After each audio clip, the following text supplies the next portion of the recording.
Breaking news చూస్తున్నారు. పశ్చిమాసియాలో ఉద్రిక్తతలు రోజురోజుకి పెరుగుతున్నాయి. లెబనాన్పై ఇజ్రాయెల్ భీకర దాడులకు పాల్పడింది. హెజ్బుల్లా ఫీల్డ్ కమాండర్ సహా 10 మంది మృత్యువాత పడ్డారంటే అర్థం చేసుకోవచ్చు. మరో 50 మందికి పైగా తీవ్ర గాయాలయ్యాయి. బెకాలోయలోని హెజ్బుల్లా కమాండర్ సెంటర్ టార్గెట్గా ఇజ్రాయెల్ వైమానిక దాడులకు పాల్పడింది. తాజా పరిణామంతో రెండు దేశాల మధ్య ఉద్రిక్తతలు మళ్లీ చోటు చేసుకున్నాయి. మీకు గుర్తుంటే గత ఏడాది కాకుండా అంతకున్నా ముందు అంటే 2024 నవంబర్ మీకు గుర్తుంది కదా, మనం మాట్లాడుకోవడం జరిగింది. చాలా భీకరమైన స్థాయిలో దాడులు జరిగాయి. ఆ క్రమంలోనే హెజ్బుల్లాకు సంబంధించి కీలకమైన నేతలు హెజ్బుల్లాకు సంబంధించి మాట్లాడుకున్న సందర్భంలో ఇబ్రహీం అఖిల్ కావచ్చు, హసన్ నస్రల్లా హెజ్బుల్లా చీఫ్ అతగాన్ని 28/9/2024 హతమార్చడం జరిగింది. అట్ ద సేమ్ టైం బీరిట్లో ఆ తర్వాత Nabil Kaouk Hezbollah central council defence chief అతగాన మరుసటి రోజు, ఆ తర్వాత ఫతే షరీఫ్ లెబనాన్ హమాస్ లీడర్గా మాట్లాడుకున్న సందర్భంలో, ఆ తర్వాత హసన్ జాఫర్ అల్ ఖాసిర్ నస్రల్లా అల్లుడిగా మాట్లాడుకునే వ్యక్తిని కూడా డమస్కస్ దాడుల్లో చంపేసిన సందర్భం ఇజ్రాయెల్. ఆ తర్వాత రషీద్ స్కఫీ, జైనబ్, అలీ కర్కీ, దాంతోపాటు హషీం సైఫుద్దీన్ వీళ్ళందరూ కూడా మరణించిన సందర్భం. ఆ తర్వాత నవంబర్ 2024లో ఈ అంశం మీద అంటే ఇజ్రాయెల్కి లెబనాన్కి మధ్య ఇటు ఒప్పందం కుదిరింది. ఏమని? కాల్పుల విరమణ మీద ఇరు దేశాల మధ్య ఒక ఒప్పందం కుదరడంతో కాల్పుల విరమణ జరిగింది. అది ఇంట్రెస్టింగ్ డెవలప్మెంట్. బట్ కట్ చేస్తే ఈరోజు మళ్ళీ భీకర దాడులకు పాల్పడింది ఇజ్రాయెల్. లెబనాన్లో అంటే అర్థం చేసుకోవచ్చు అక్కడ పరిస్థితులు ఏ స్థాయిలోకి పడిపోతున్నాయనేది. దీనికి సంబంధించిన బిగ్ బ్రేకింగ్ న్యూస్ చూస్తున్నారు. ఇప్పటికే 50 మంది మరణించారు, ఇప్పటికే 10 మంది మరణించారు, మరో 50 మందికి పైగా తీవ్రంగా గాయపడ్డారు. మొత్తంగా దాదాపుగా 200 నుంచి 300 మంది ఈ ఘటనలో ప్రత్యక్షంగానో పరోక్షంగానో గాయపడినట్టుగా తెలుస్తోంది అక్కడ. అంటే దాడుల కారణంగా సుమారుగా దీని ప్రభావం 1000 మంది మీద ఉండొచ్చు.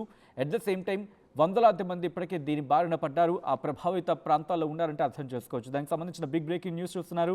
ఆ విజువల్స్ మీరు చూడొచ్చు. ఈ కథను మిమ్మల్ని కాస్త కలవరపరచవచ్చు. అయితే మిమ్మల్ని కలవరపాటు గురి చేయడం ఆర్టీవీ ఉద్దేశం కాదు. కానీ ఇటువంటి కథనాలు చూసినప్పుడు కాస్త కలవరపాటు గురి అవకాశం ఉంటుంది కాబట్టి దీనికి సంబంధించిన జాగ్రత్తలు తీసుకోవాలని ఆర్టీవీ సూచించడం జరుగుతోంది. నవంబర్ 2024 రెండు దేశాల మధ్య కాల్పుల విరమణ ఒప్పందం కుదిరిన తర్వాత జరిగిన అతిపెద్ద దాడి ఇదే.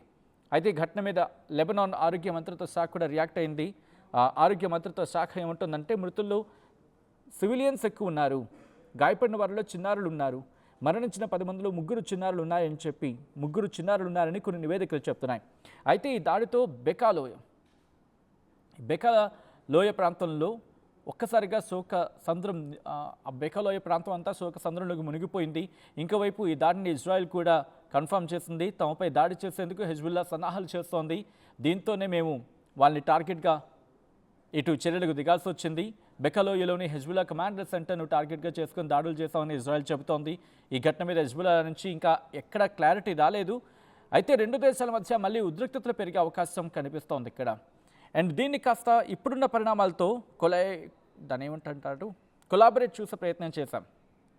ఎందుకంటే మీరు గమనిస్తే కనుక పశ్చిమాసియాలో అమెరికా ఎటువంటి వ్యూహాత్మకంగా వ్యవహరిస్తోందనేది ఇరాన్ టార్గెట్. గుర్తుపెట్టుకోండి, సబ్జెక్ట్ ఇక్కడ కనెక్ట్ అయ్యేది ఇరాన్కే. ఇరాన్ ఏం చేస్తోంది ఇప్పుడు? హార్మూజ్ జలసంధిని మూసేస్తానంటోంది. At the same time red sea ఒకవేళ ఇది మూసేస్తే ఇక్కడ ఖతర్, అరబ్ దేశాలకు కాస్త ఇంపాక్ట్ ఉండొచ్చు. కానీ ఇక్కడ రెడ్ సీని ఉపయోగించి లెబనాన్ కాదు ఇక్కడ మాట్లాడుకోవాల్సింది, యెమెన్ హౌతీలను ఉపయోగించి ఎర్ర సముద్రం మీద కనుక ఇటు ఇరాన్ తన బల ప్రయోగానికి దిగిందనుకుందాం, ఏషియా మొత్తం ఇబ్బందులు పడుతుంది. అప్పుడేం జరుగుతుంది? అప్పుడు ప్రెషర్ అంతా వెస్ట్ మీదకి వెళ్తుంది. అంటే బ్రిటన్ కావచ్చు, అమెరికా కావచ్చు, వీటి మీద పడుతుంది. ఎగుమతులు దిగుమతుల మీద ప్రభావం చూపించినప్పుడు ఫర్ సపోజ్ చెప్పే ప్రయత్నం చేద్దాం, 20 కిలోమీటర్లు వెళ్లాల్సిన చోట 20 కిలోమీటర్లు 30 కిలోమీటర్లు వెళ్లాల్సిన చోట అంత చిన్న జాగ్రత్త వెళ్ళిపోతే సరిపోతుంది అనుకున్న దానికి ఒక 100 కిలోమీటర్ల దూరం తిరిగి వచ్చారనుకోండి, ఎలా ఉంటుంది? ప్రస్తుతం అటువంటి పరిస్థితులు ఏర్పడే అవకాశం ఉంది. కాబట్టి అమెరికా చాలా వ్యూహాత్మకంగా వ్యవహరిస్తోందా? ఇక నేనే కంక్లూషన్ ఇవ్వట్లేదు, మీరే మాట్లాడే ప్రయత్నం చేయండి, ఆ డాట్స్ని కనెక్ట్ చేసే ప్రయత్నం చేయండి. అమెరికా వ్యూహాత్మకంగా వ్యవహరిస్తోందా? ఇజ్రాయెల్ని ముందర పెట్టి ఇటు లెబనాన్ మీద దాడులు జరిపిందంటే హెజ్బుల్లాని అక్కడ డియాక్టివేట్ చేయాలి. ఫస్ట్ గాజాలో ఉన్న హమాస్ని డియాక్టివేట్ చేయాలి. బహుశా నెక్స్ట్ టార్గెట్ హూనోస్ హౌతీలు అవ్వచ్చేమో. ఎందుకని ఒకవేళ అమెరికా దాడులకు దిగితే ఇరాన్ కనుక వీళ్ళని యాక్టివేట్ చేస్తే, అంటే లెబనాన్లో ఉన్న హెజ్బులాని, యమన్లో ఉన్న హౌతీలని, గాజాలో ఉన్న హమాస్ని ఒక్కసారిగా యాక్టివ్ చేస్తే ఏమవుతుంది? ఇజ్రాయెల్ మీద ప్రెషర్ పడుతుంది. పోనీ ఇజ్రాయెల్ మీద ప్రెషర్ పడకపోయినా అక్కడ ఉన్న వాళ్ళ బేసెస్ మీద, ఎక్కడ ఈ కువైట్ కావచ్చు, ఇక్కడ ఉన్నాయి కదా, ఈ అరబ్ కంట్రీస్లో ఉన్నాయి కదా జోర్డాన్లు, ఇక్కడ కనుక దాడులు చేస్తే, ఇక్కడ అమెరికా సైన్యం మీద దాడి చేస్తే, అమెరికా స్థావరం మీద దాడి చేస్తే ఇబ్బంది అవుతుంది కదా. కాబట్టి ఏం చేస్తోంది? ఒక్కసారి ఫీల్డ్ని క్లియర్ చేసుకునే ప్రయత్నం చేస్తోంది, నిర్మోహమాటంగా, నిస్సంకోచంగా. అండ్ ఇక్కడితో ఆగలేదు, ఇంకా ముందు ముందు కూడా చాలా విషయాలు ఉన్నాయి, మాట్లాడుకునే ప్రయత్నం చేద్దాం. అండ్ ఐ రిక్వెస్ట్ మీరు కూడా మాట్లాడే ప్రయత్నం చేయండి. నేను అంటోంది, మనం అనుకుంటోంది నిజమా కాదా? డాట్స్ కనెక్ట్ చేసుకుంటే ఎందుకు కన్ఫర్మేషన్ రావట్లేదా? ఎందుకంటే ఇన్నాళ్ళు ఈ మధ్య ఎక్కడా కూడా ఇజ్రాయెల్ దాడులు చేసిన సందర్భం లేదు. ఎందుకంటే నవంబర్ 2024 ఎక్కడ, ఈరోజు ఎక్కడ? ఎందుకు ఈరోజు ఇజ్రాయెల్ యాక్టివ్ అయింది? ఎందుకు ఈరోజే దాడులు చేస్తోంది? ఎందుకు నిన్న కాక మొన్న మళ్ళీ హమాస్ మీద దాడులు చేసింది ఇజ్రాయెల్? ఎందుకు ఉన్నట్టుండి ఒక్కసారిగా యుక్రెయిన్ రష్యా మీద దాడికి పాల్పడింది? ఎట్ ద సేమ్ టైం ఇది ఇక్కడితో ఆగిపోవట్లేదు కదా, పాకిస్తాన్ కూడా ఆఫ్ఘనిస్తాన్ మీద దాడులకు వెళ్ళింది. ఇంట్రెస్టింగ్ డెవలప్మెంట్, గుర్తు చూడండి. అంటే అమెరికా తనకున్న తొత్తులను ఎలా వాడుతుందో అర్థం చేసుకోవచ్చు. ఇక్కడ ఒక దేశాన్ని కించపరిచిన ఉద్దేశం కాకపోవచ్చు, కానీ తనకు చేతుల్లో ఉన్న ఆ దేశాన్ని మాత్రం ఇక్కడ వాడుకునే ప్రయత్నం చేస్తూ ఉంది. వాడుకొని వాళ్ళకి ఎవరైతే సపోర్ట్గా వెళ్తారో, సోకాల్ సపోర్ట్గా ఎక్కడ నిలుస్తారో అని అనుకున్న వాళ్ళని ముందుగా మ్యూట్ చేయడమో, లేకపోతే వాళ్ళని ఎంగేజ్ చేయడంలోనో. ఎందుకంటే యుక్రెయిన్ రష్యా అక్కడ దాదాపుగా 4 ఏళ్ళ నుంచి కొట్టుకు చస్తున్నాయి రెండు దేశాలు కూడా. ఎవరి మీద ఎప్పుడు దాడి చేస్తారో తెలియదు, ఎవరిని చంపుకుంటారో తెలీదు. బహుశా ఇది కాస్త మిమ్మల్ని కలవరపరచచ్చు, బట్ రియాలిటీ ఇది. అటువంటి సందర్భంలో ఇప్పుడు యుక్రెయిన్ రష్యా ఎంగేజ్ అయ్యింది అనుకోండి, అక్కడ యుక్రెయిన్ రష్యా ఎంగేజ్ అయ్యి ఇక్కడ ఇజ్రాయెల్ లెబనాన్లోని హెజ్బులాతోని, గాజాలో ఉన్న హమాస్తోని, అండ్ హౌతీలు, యమన్లో ఉన్న హౌతీలతోనే ఎంగేజ్ అయ్యింది అనుకోండి ఇజ్రాయెల్ ఒకటి హ్యాండిల్ చేయగలిగితే చాలు కదా. ఇక్కడ వీళ్ళకున్న మిలిటరీ బేసెస్ నుంచి అటాక్ చేసేస్తారు ఇక్కడ ఇరాన్ మీద. అప్పుడు ఇరాన్ ఏమవుతుంది? ఏకాక్ అయిపోతుంది అనే ప్లాన్లో అమెరికా ఉందా? పోనీ ఆఫ్ఘనిస్తాన్లో ఉన్న ఈ తాలిబాన్లు ఏమైనా ఇరాన్కి సపోర్ట్ చేస్తారేమో, ఐఎమ్ సెయింగ్ ఏమో అని అక్కడ పాకిస్తాన్ యాక్టివేట్ చేస్తుంది. ఇంతవరకు ఎప్పుడు దాడులు చేయని పాకిస్తాన్ ఎయిర్ స్ట్రైక్ చేస్తుందంట ప్రపంచానికి. వింతిది ఎయిర్ స్ట్రైక్, మనొకసారి ఏదో చేసింది తూతు మంత్రంగా. సో ఈ డాట్స్ అన్ని కనెక్ట్ చేసుకుంటే పాకిస్తాన్ అమెరికా తొత్తే, అండ్ ఇజ్రాయెల్ అమెరికా మాట వినాల్సిన పరిస్థితి వాళ్ళకి. అండ్ అఫ్కోర్స్ వీళ్ళంతా ప్రెషర్ పెడుతున్నారు ఇరాన్ మీద దాడులు చేయమని చెప్పి. సో ఇదేమైనా దానిలో భాగమా? ఇవన్నీ కూడా డాట్స్ కనెక్ట్ చేసుకుంటుంటే ఎందుకో కనెక్ట్ అవుతోంది. అండ్ లెబనాన్లో ఇంతవరకు ఎప్పుడు లేనిది. ఎందుకు నేను మాట అంటున్నానంటే కనుక నేను ఆ టైం లైన్తో సైతం చెప్పే ప్రయత్నం చేస్తాను.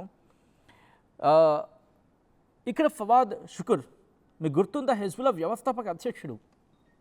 కరెక్ట్గా 2024 జనవరి, February, March, April, May, June, July 30న Fawad షుకుర్ని లేపేసింది Israel. ఆ తర్వాత నుంచి అంటే దాదాపుగా జూలై తర్వాత ఆగస్టు, సెప్టెంబర్ ఆ ప్రాంతంలో ఇబ్రహీం అఖిల్ హెజ్బుల్లా ఆపరేషన్ చీఫ్ని అప్పుడు లేపేసింది. విత్ ఇన్ ఆ month, 9th month, January, February, March, April, May, June, July, August, September, right, exactly సెప్టెంబర్లో ఇబ్రహీం అఖిల్ని లేపింది ఇజ్రాయెల్. ఆ తర్వాత హసన్ నస్రాల్లాని లేపేసింది అదే ఏడాది. ఆ తర్వాత నబీల్ కౌక్ని లేపేసింది, చంపేసింది. Fateh Sharif, Houthis, Lebanon Hamas leader, అంటే లెబనాన్లో హమాస్ కూడా ఉంది, అక్కడ లీడర్, ఏకంగా వాళ్ళ ఆ ఎలక కలుగులోకి వెళ్ళి మరి కొట్టినట్టుగా వాళ్ళని అక్కడ లోపలికి వెళ్ళి కొట్టారు కదా అక్కడ. హసన్ జాఫర్ అలీ ఖాసిర్, హమాస్కి సంబంధించి మాట్లాడుకుంటే ఇస్మాయిల్ హనియే అతగారిని కూడా ఆగస్టు 31న లేపేసింది కదా, చంపేసింది కదా. యహ్యా సిన్వర్, మాట్లాడుకోవాల్సిన వ్యక్తి. యహ్యా సిన్వర్ని ఎక్కడ చంపింది? యహ్యా సిన్వర్ని ఎలా అనకూడదు కానీ విజువల్ కూడా రిలీజ్ చేసింది కదా. అలా ఫ్రీజ్ అయిపోయిన వ్యక్తి యహ్యా సిన్వర్. ఆ తర్వాత ఖాలిద్ మషాల్, కొత్త చీఫ్ని. ఆ తర్వాత అల్-హబీ సబా, కమాండర్. 2025 జనవరి 1న అగా మహమ్మద్ వీళ్ళందరినీ గ్యాప్ లేకుండా, గ్యాప్ తీసుకోకుండా కూడా కొట్టి పారేస్తుంది కదా టైంలోని. సో ప్రస్తుతం చాలా కీలకమైన అడుగు వేసే ప్రయత్నం చేస్తోంది.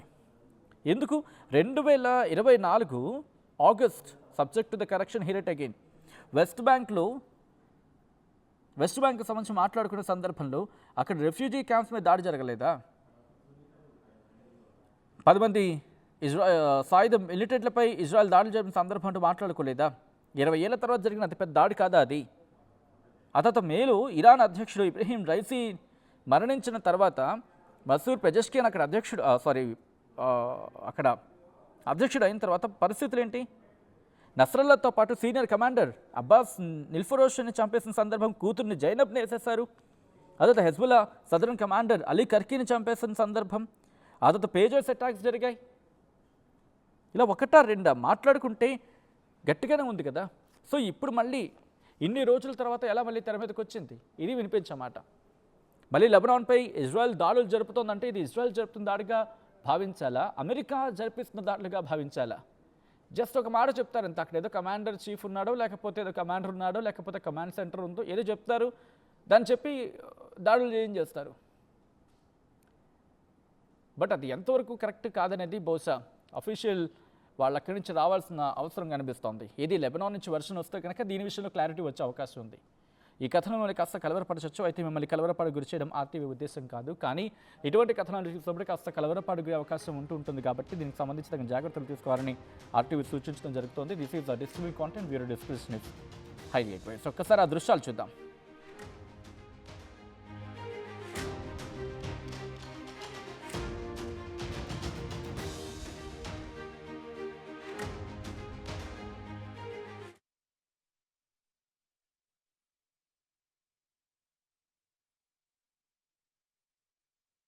అసలైన తొలి వెలుగు. ఫాలో వాట్సాప్ @తొలి వెలుగు official.